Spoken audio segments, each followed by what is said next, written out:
नमस्कार दोस्तों, आप सभी का फिर से बहुत बहुत स्वागत है आपके अपने प्रिय YouTube चैनल आस्था की ओर में, जहां आपको रोचक, अनकही और अनसुनी कहानियों एवं आस्था की कथाओं का भंडार मिलता है। मित्रों, आप सभी से मेरा अनुरोध है कि अभी तक आपने अपने इस प्रिय चैनल को सब्सक्राइब नहीं किया है तो सबसे पहले इसे सब्सक्राइब करें, पूरी वीडियो देखें, लाइक करें, इसके बेल आइकन को प्रेस करें और उसके साथ में जो ऑल का बटन आता है उसे दबाना तो बिल्कुल ना भूलें, क्योंकि उसी के माध्यम से जो मैं ये रोचक जानकारी, आस्था से भरी कथाएं लेके आता हूँ, उसकी जानकारी आपको मिलती रहेगी। मित्रों, आज मैं जिस विषय पे आधारित वीडियो लेकर आया हूँ, थोड़ा सा सीरियस है वो जो मैटर है या जो विषय है, और उसका नाम सुनते ही हम सब लोग घबरा जाते हैं। और जब इसका सामना हमारा कोई अपना कर रहा होता है तब डर के साथ साथ टेंशन भी बहुत बढ़ जाती है।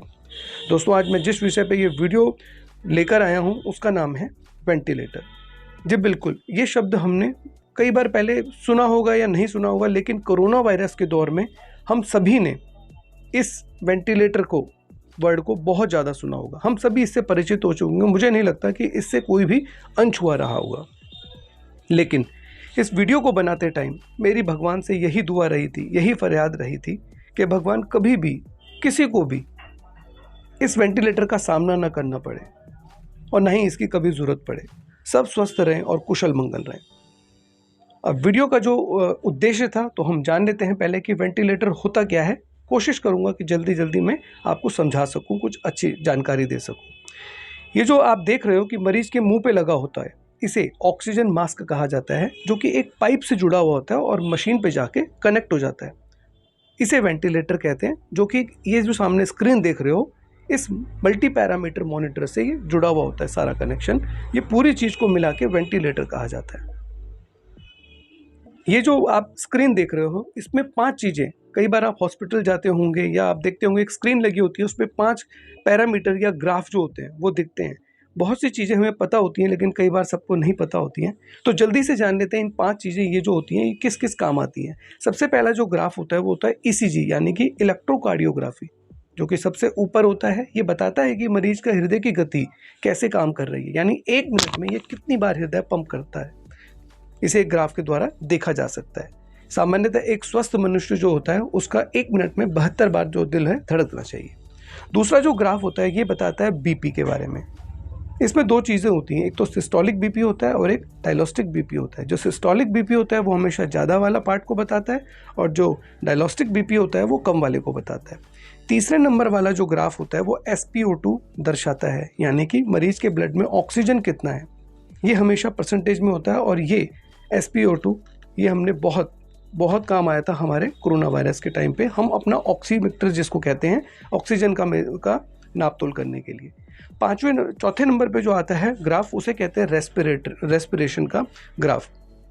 इसमें क्या होता है, मरीज कितनी बार सांस लेता है और कितनी बार छोड़ता है, ये उसको दर्शाता है। 5वें नंबर में इसमें मरीज का टेम्परेचर नापने वाला ग्राफ होता है, जो कि सेल्सियस या फ़ारेनहाइट दोनों में होता है।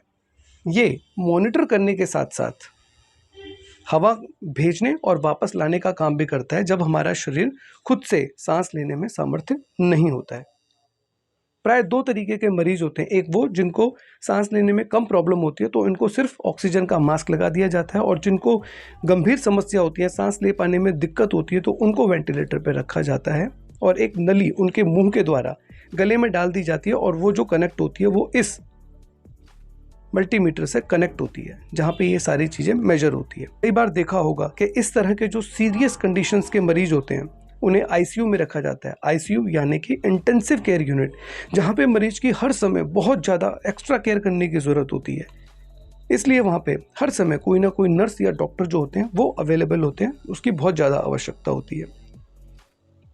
इस वेंटिलेटर की आवश्यकता हमें तब होती है जब हम स्वयं सांस ले पाने में असमर्थ होते हैं।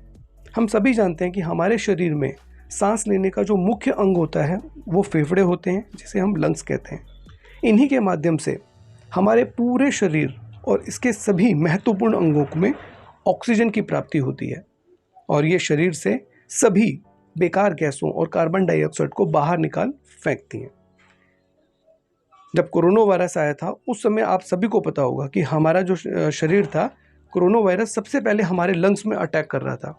और फिर धीरे धीरे धीरे हमारे सभी महत्वपूर्ण पार्टों में फैल के हमें बहुत ज़्यादा दिक्कत और परेशानी का सामना करना पड़ रहा था, और सारे हमारे जो बॉडी पार्ट्स थे वो उससे ग्रसित हो जाते थे, और हमें क्या होता था, सांस लेने में बहुत ही ज़्यादा कठिनाई होने लगती थी। तब ये वेंटिलेटर संकट मोचक बन के हमारे प्राणों की रक्षा करी थी इसने, और हमें काफ़ी हद तक जीवन दान दिया था।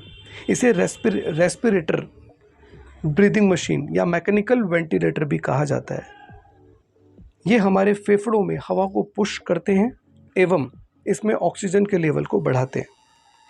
जिस तरह मित्रों सांस लेना बहुत ज़रूरी होता है, उसी तरह सांस छोड़ना भी ज़रूरी होता है, क्योंकि जब ऑक्सीजन हमारे शरीर में जाती है और हम कार्बन डाइऑक्साइड को बाहर न निकालें तो हमारा शरीर के सभी अंग जो होते हैं वो इसको बेकार कर देते हैं, और इस प्रक्रिया में भी वेंटिलेटर जो होता है बहुत ही लाभकारी सिद्ध होता है। कुछ मरीजों को थोड़े समय के लिए इस पर रखा जाता है, कुछ मरीजों को ज़्यादा समय के लिए इस पर रखा जाता है। कुछ वेंटिलेटर जो होता है वो इलेक्ट्रॉनिक होते हैं और कुछ बैटरी से चलने वाले होते हैं। इन्हें मुख्यतः अस्पताल, एम्बुलेंस, नर्सिंग होम और कई बार अगर सारी सुविधाएं उपलब्ध हो और मरीज बिल्कुल भी कहीं दाएं बाएं जाने लायक ना हो तो घर पे भी ये सुविधा उपलब्ध कराई जा सकती है, लेकिन डॉक्टर की रेख देख में। वैसे ये सभी बीमारियों में ज़बरदस्त काम आता है, किंतु प्राय निम्नलिखित बीमारियों के कारण मरीज को ना चाहते हुए भी इसका सामना करना पड़ता है, जैसे spinal cord injury, pneumonia, lung infection, coma, brain injury, drug overdose इत्यादि। इसलिए आप सभी से हाथ जोड़ के मेरी रिक्वेस्ट है कि अपने आप को स्वस्थ रखें। प्रतिदिन 15 मिनट 20 मिनट तक योगा जरूर करें। स्वस्थ, स्वच्छ और पौष्टिक भोजन निर्धारित समय से करें। खाने से पहले और खाने के बाद आधे घंटे बाद पानी पिएं। मोबाइल और टीवी से दूरी बना के रखें और अपने आप को स्वस्थ रखने की कोशिश करें ताकि बीमारियों को कम से कम किया जा सके और इस वेंटिलेटर जैसी खतरनाक चीज़ तक हम जा ही ना पाएं। तो मित्रों, बहुत बहुत धन्यवाद आप सभी का इतने ध्यानपूर्वक इस वीडियो को पूरा देखने के लिए, और इसी तरह से अपना प्यार मेरे ऊपर बनाए रखें। तो फिर से मिलेंगे एक नई रोचक जानकारी के साथ। तब तक के लिए जय श्री कृष्ण, सबका कल्याण हो।